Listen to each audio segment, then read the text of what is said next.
अश्वत्थामा ने कर्ण का दिव्य कवच कैसे तोड़ा? आखिरकार अश्वत्थामा और कर्ण में युद्ध क्यों हुआ?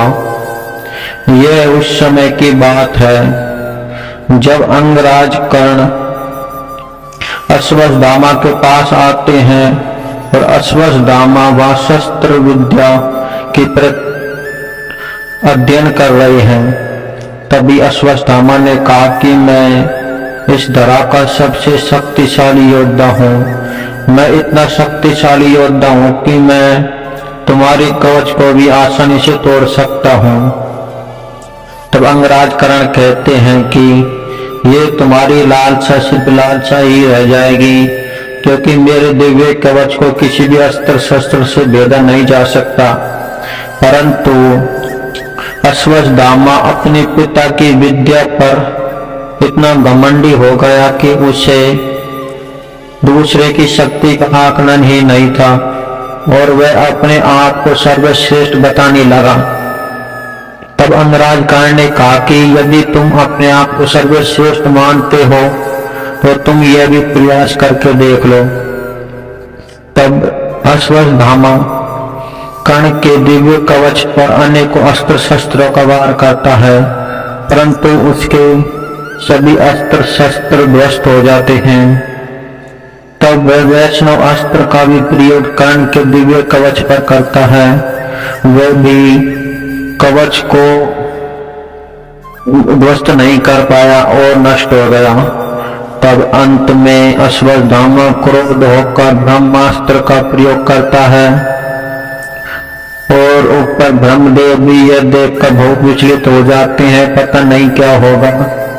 परंतु जब अश्वत्थामा ने ब्रह्मास्त्र चलाया तो ब्रह्मास्त्र भी देव कर्ण के दिव्य कवच के पास आकर और उसके दिव्य तेज से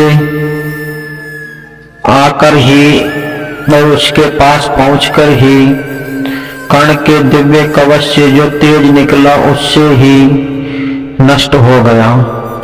यह देखकर अश्वत्थामा को कर्ण के दिव्य कवच और कुंडल पर यकीन हो गया कि इसके दिव्य कवच कुंडल को किसी भी अस्त्र शस्त्र से काटा नहीं जा सकता और उसे अपना घमंड याद आया और उसने कहा कि वास्तव में मैं इतना घमंडी और अभिमानी हो गया कि मैंने अपने सिवा किसी और को नहीं समझा।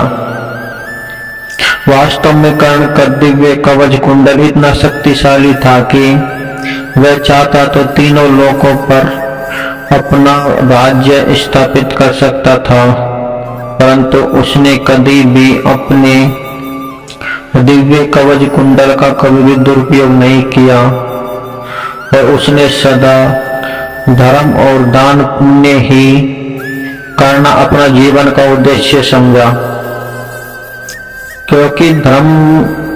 क्योंकि कर्ण जितने धर्मात्मा थे उतने ही अधिक शक्तिशाली थे, क्योंकि वे चाहते तो तीनों लोकों पर भी अपना राज्य स्थापित कर सकते थे, क्योंकि वे स्वयं गुरु परशुराम के शिष्य थे और गुरु परशुराम ने उनको वो समस्त अस्त्र शस्त्र दिए जो स्वयं गुरु परशुराम के पास थे।